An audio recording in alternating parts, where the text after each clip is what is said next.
feel like there should be more ceremony about moving to the big comfy chair. Shouldn't there? A little procession of some kind? Some candles? No? Okay. Comfort isn't really a big theme in the Christmas story. I mean, not physical comfort, spiritual comfort certainly, but not physical comfort. Sorry, I'm just going to say one of my favorite things about Christmas is A Charlie Brown Christmas. If you have not seen Charlie Brown Christmas, or at least the most important clip from it, there is something missing in your Christmas.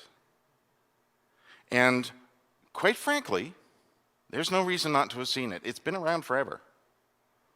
60s? 1960s? That's forever-ish. You should see it if you haven't. I'm going to just go ahead as if everyone has, because you should.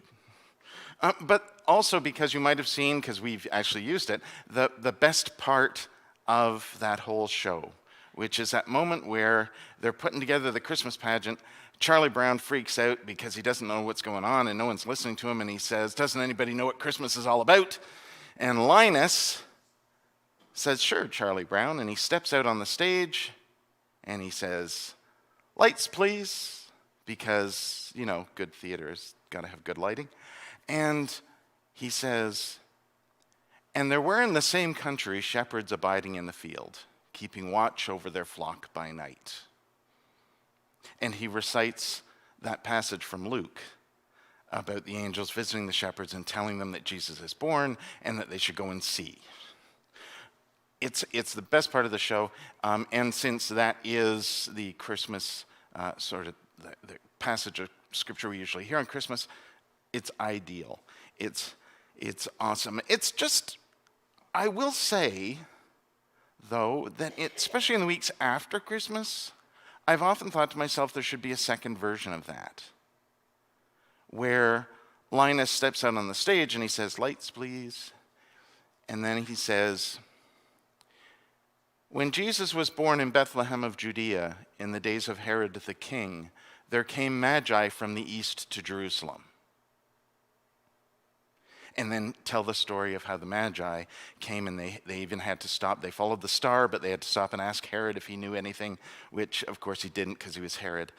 And then they go and they find Jesus, and they present their gifts of gold, frankincense, and myrrh. So I think it's important to have that piece of the story.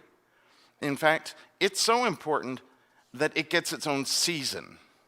Right? We've got like a couple of weeks, we have Christmas, a couple of weeks, a couple of Sundays after Christmas, and then the rest of that time until Lent is Epiphany, the season of stories about revealing who Jesus is.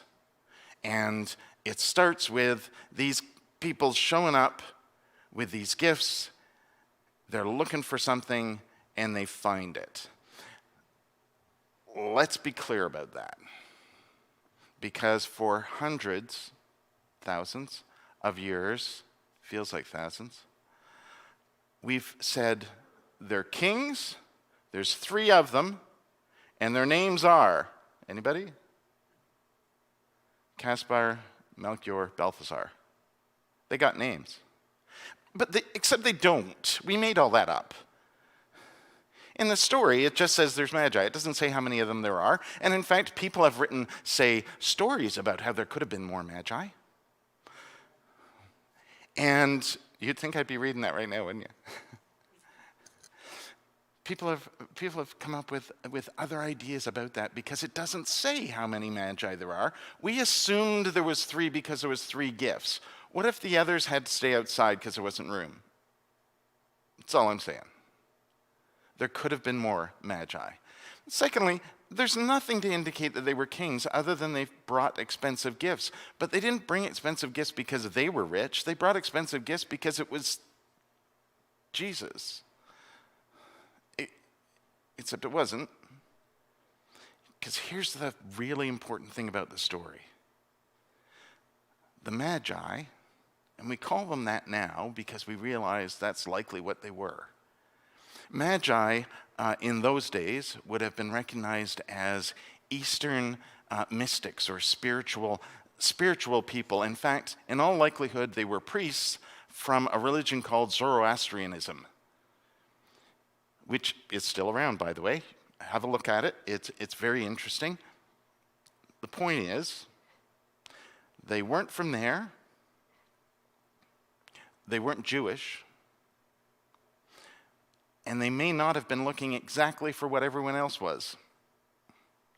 They were just following a sign because they knew there was this prophecy, this idea that somebody important would appear.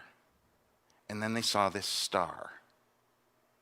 In fact, by the way, magi is the word that we get magic from. They could have been wizards like Harry Potter. Actually, they could have, because if you think about it, the thing about magicians and magic is nothing to do with evil. It's that they're people who can do stuff that we can't explain why they can do that. They probably could if they wanted to, but they don't want to because then it won't be magic, right? But the thing is, they were likely scientists, actually, and astronomers and thinkers, spiritual thinkers, which is why the story is so important. We heard about how angels told shepherds what was happening and sent them, literally gave them directions. Thank goodness they didn't have Google Maps, or we'd never have heard about them.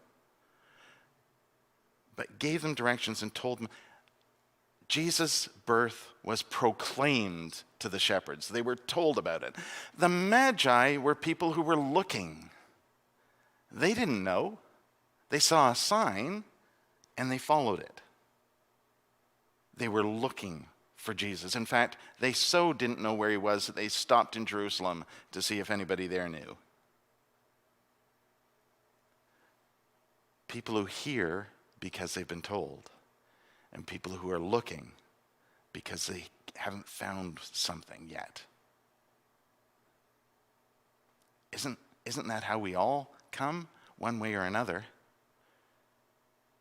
Sometimes we find our way to God because somebody tells us about it. Sometimes we find our way to God because we're looking. And the thing is, it doesn't matter who you are or what way you come. When we find God, we know. The shepherds were told. They knew what they were looking for. The Magi didn't. And yet, they brought gifts fit for a king, found themselves in a stable in the middle of nowhere with a poor family who had nothing, and they still realized they'd found it. They'd found what they were looking for.